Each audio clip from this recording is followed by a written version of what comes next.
Sometimes I think she may be giving me a little too much credit.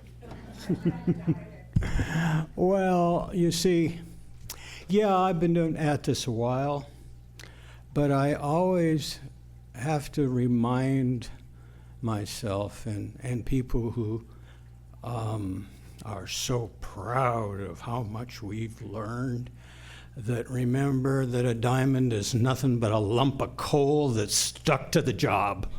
And incidentally, I don't have an opening joke for you. We live in a friendly universe. That's what this thing is all about. And truth be told, could not find a joke that spoke directly to that. And y'all know I have a kind of a quirky sense of humor anyway. Could be an acquired taste, don't know yet. But where I will share is a personal little ritual of mine that I've been doing here for the last 6 or 7 years. Summertime, one day a year to welcome in summer, I come to the center dressed as a giant sunflower. And the cool thing is that Hazel and I haven't spoken at all this week. And without any kind of contact, she did the same thing. So I guess a lot of us are on the same page around here. And isn't that just cool? I'm thinking half of you have some history with me. And I sure feel a good relationship with y'all, actually. So I want to get clearer about where we really stand on that statement. We live in a friendly universe. So I'm going to ask you to do something real easy and quick by a show of hands. And I'm going to ask you for one of three answers to that statement, all right? And I'll tell you what the three answers are so you don't have to spend a lot of time thinking about it. First answer that you feel about that statement, right on. I agree. Truly, this is so. Second answer, not sure. Maybe yes, maybe no. Who's to say? Third answer, I don't know. Seems like a pretty big stretch for me right now. No worries, but maybe later. But just see if the seed that we're planting today sprouts and grows for you. All right. We live in a friendly universe. Truly, right on. Show of hands. Okay. Not sure, maybe yes, maybe no. Who's to say? Interesting, about equal. And too big of stretch right now. Minority, but a significant minority. Okay. What that does for me is lets me adjust things a little bit, and also lets our leadership, maybe gives us a better idea of where y'all stand as a group, so we can tailor some of what it is we're doing around here to move those hands that go up on the first one. And if they never go up, it's okay, because this is not the only path to being a successful religious scientist. So I'm going to take us back to the late 20s.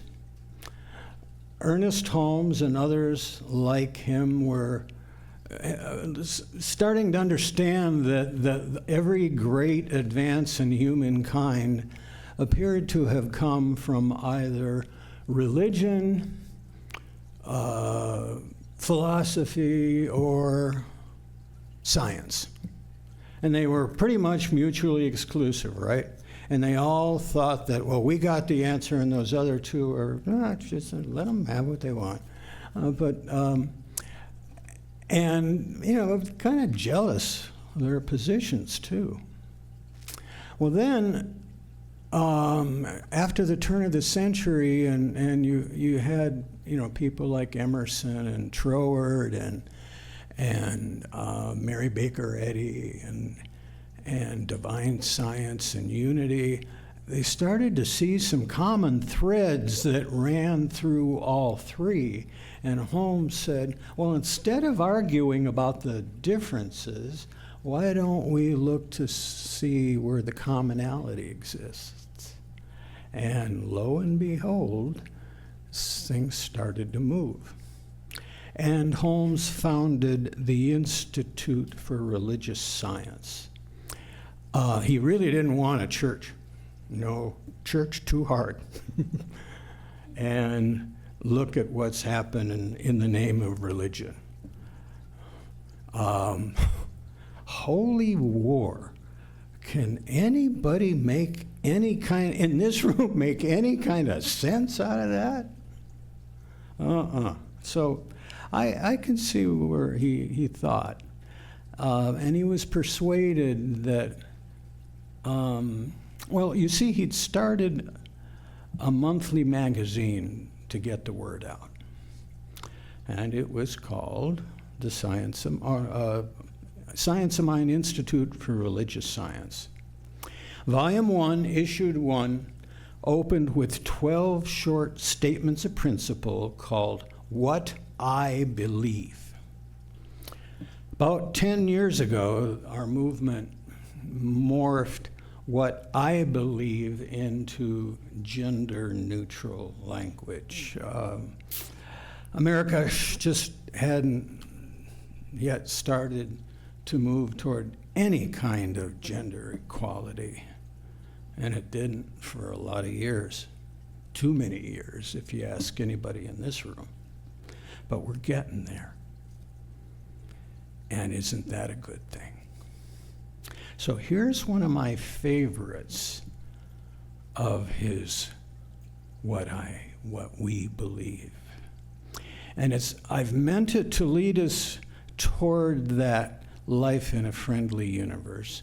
And there's a second one that follows it right after. And I would like to use that to lead us into our close.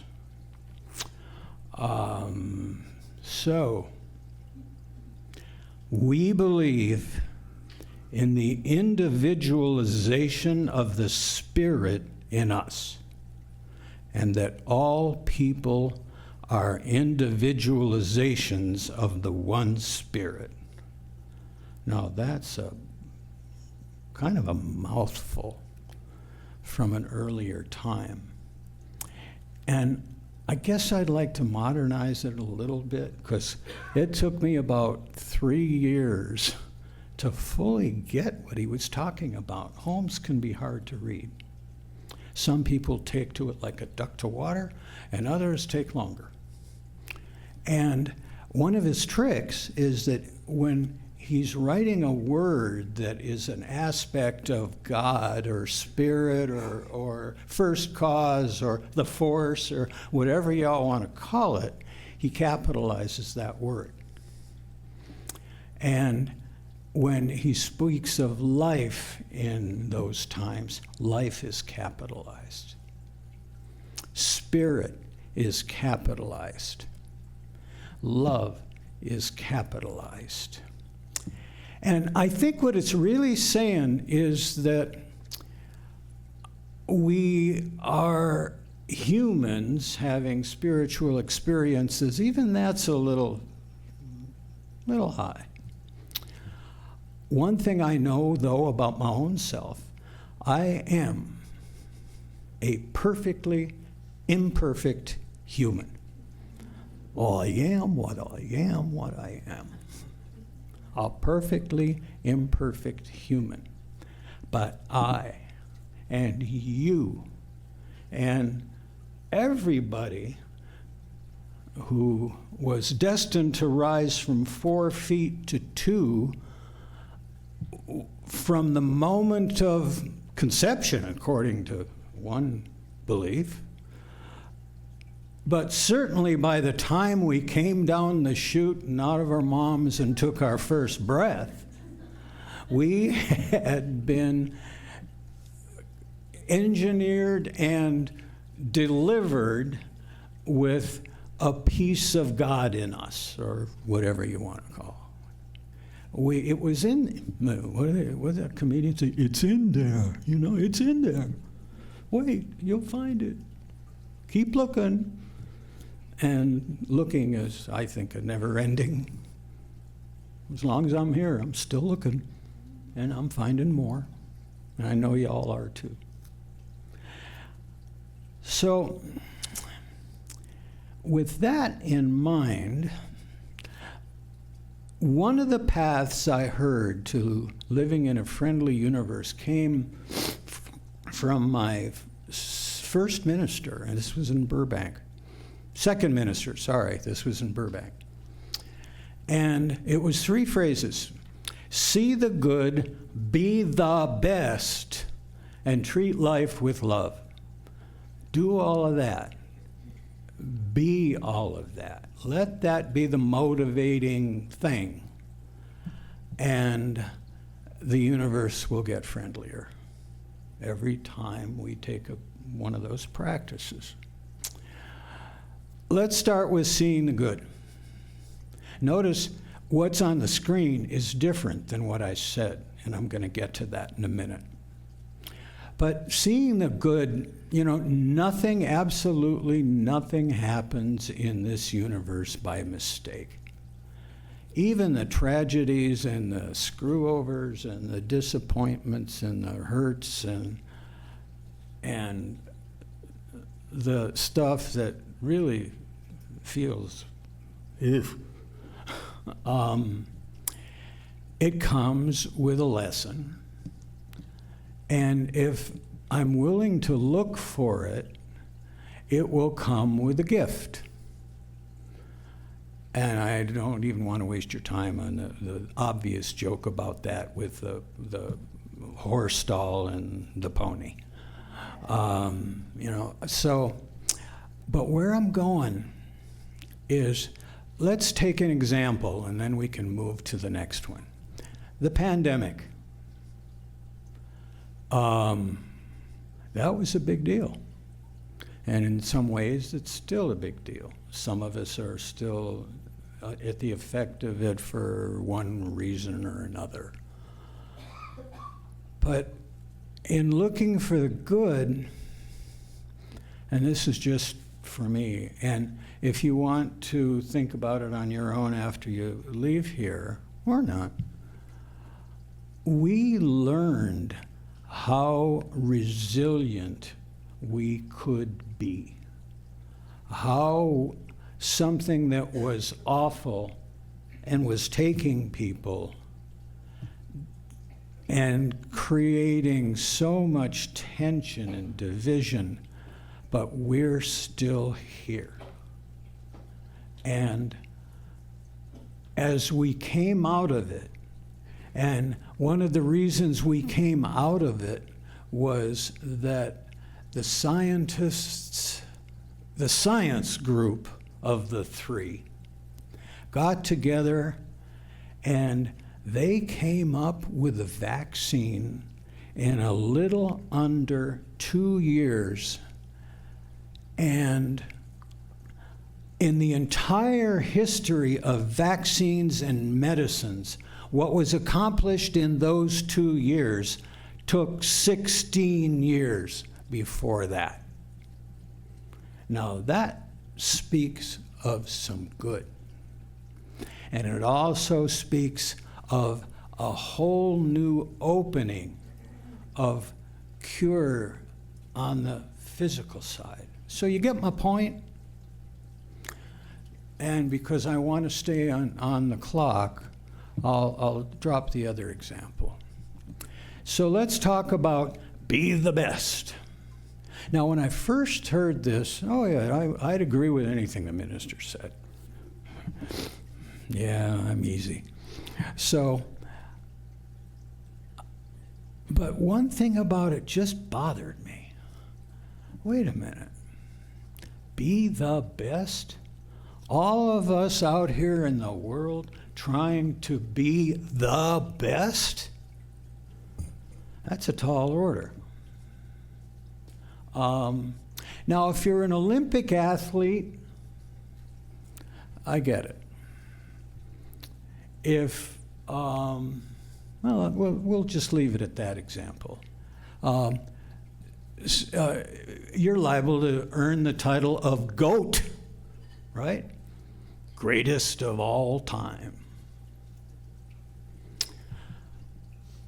So I want to give you an example of somebody that we've all heard about, I'm certain. There are two, but I'm watching the clock. Simone Biles. Wow. This is somebody that from the get-go was driven to be the best. And she, let's face it, she has the chops. And she put every piece of her being into that. And you saw what it generated over a couple of Olympics. And then something happened.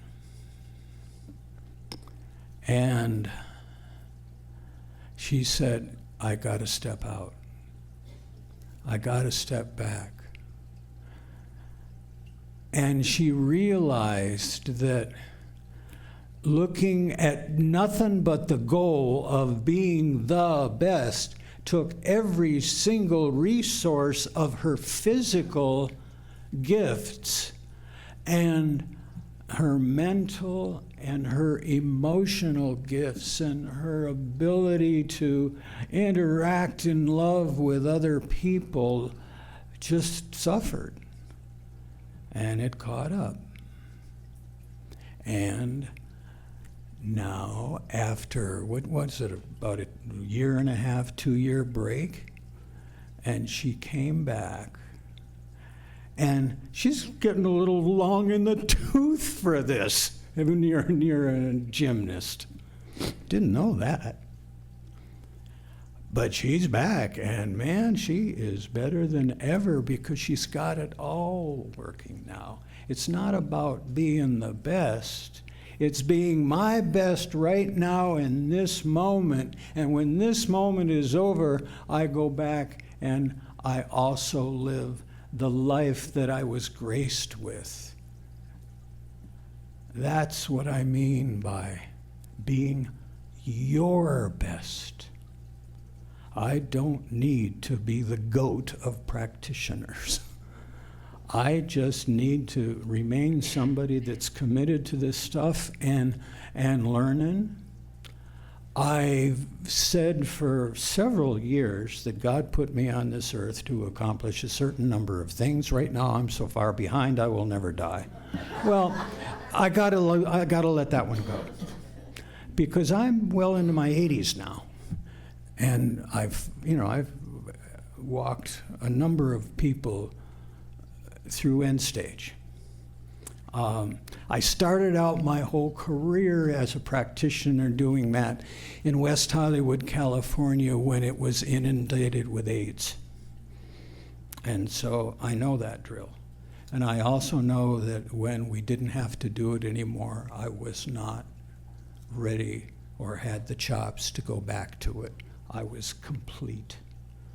So I no intention to be the GOAT. An intention to be my best of that day. And I got to tell you, that varies, doesn't it? So there's our challenge. And the third one is treat life with love. Capital L life. That starts with gratitude. It starts with remembering, for me, that no matter what, I was engineered with and delivered with, and so were you, that piece of spirit. The life, the force, however you want to call it. Now I have to, let me pick it up.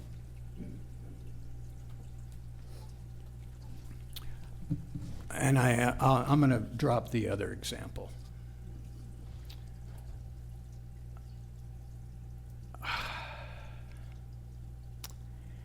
Y'all know that Penny and I are animal people. I like dogs. I came into that relationship 30 years ago. We married at Silomar. It'll be 25 years in another couple of weeks. And boy, I'm married up. Ooh. And I was going somewhere with that. Oh yeah, I'm the dog person. When I was 7 years old, we lived in northern Michigan, and I'd come home about once every couple of months. I'd be out in the woods and I'd find a dog, and I'm not a big kid, and I'd pick up the dog like this, behind the front legs, behind the back legs, carry it home. And the dog put up with it. I never got bit, and I did this maybe a dozen times over time. Said, "Mom, can I keep him?" That's me and the dogs. And incidentally, my parents bred Irish setters, and we love golden retrievers. Penny is a cat person. Okay, now here's how it, let's not speak in human terms for a few minutes. You've heard the term fighting like cats and dogs. You've observed the term. Okay. All right, now I'm going to let this run because I have a caption for it. You don't belong here. Every one of us hates every one of you, and you hate us right back. Yeah? Now, where have we participated? See, I don't want to call you out. You can call yourself out. I can call them out. They'll call us out. Okay, next slide. Hi, I'm a corgi. Very friendly kind of dog. Can we talk? No. No. No. Okay. Third slide.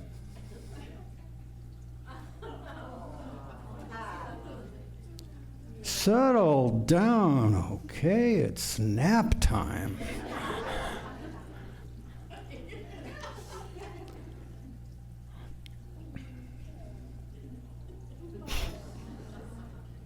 And that's not one of our Goldens. Okay, next slide. In this strange and wonderful house, everybody loves one another.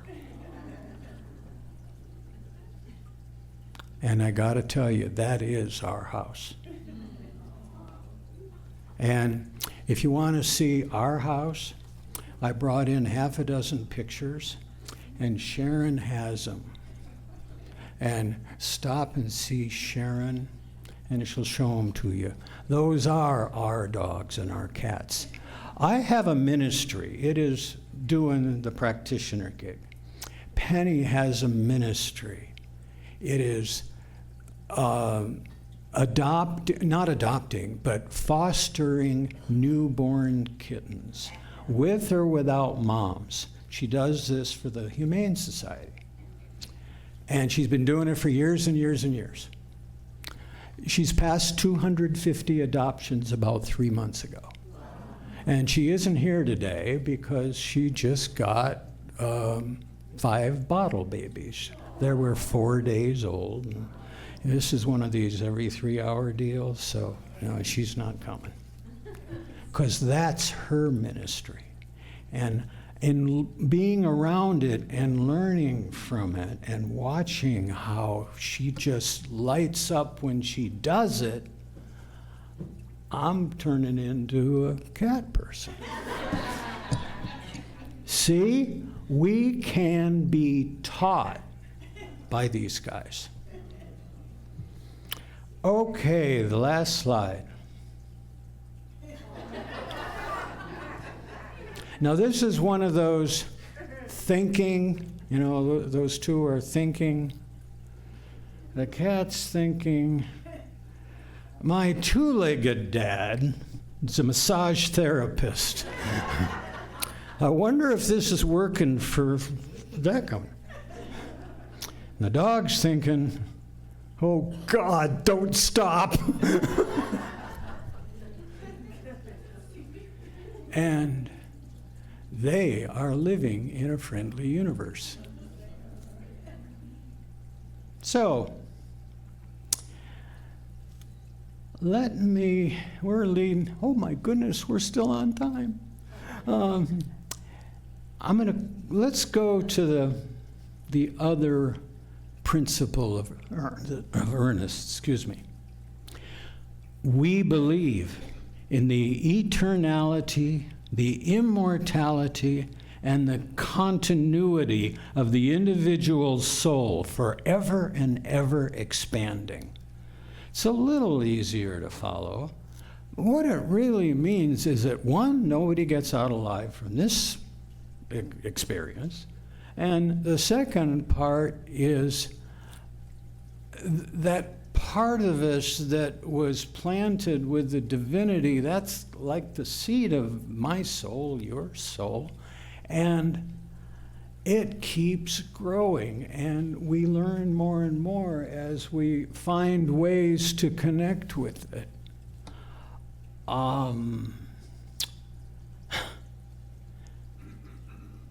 I kind of surprised myself when I was pulling this together to realize that while treating life with love, this child needs to re-examine how I'm treating others in the same measure, in the same manner that I'm treating life. Just to check in, see how I'm doing. Take it or leave it. So, let me close by asking you to consider an affirmation that came just last night. I can. You can. We, our beloved community, can manifest in the physical that which we have always been in spirit.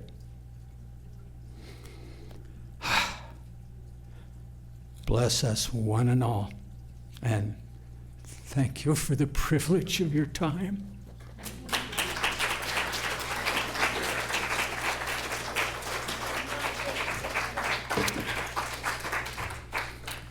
Yeah. Okay, boss. Let's center it in prayer.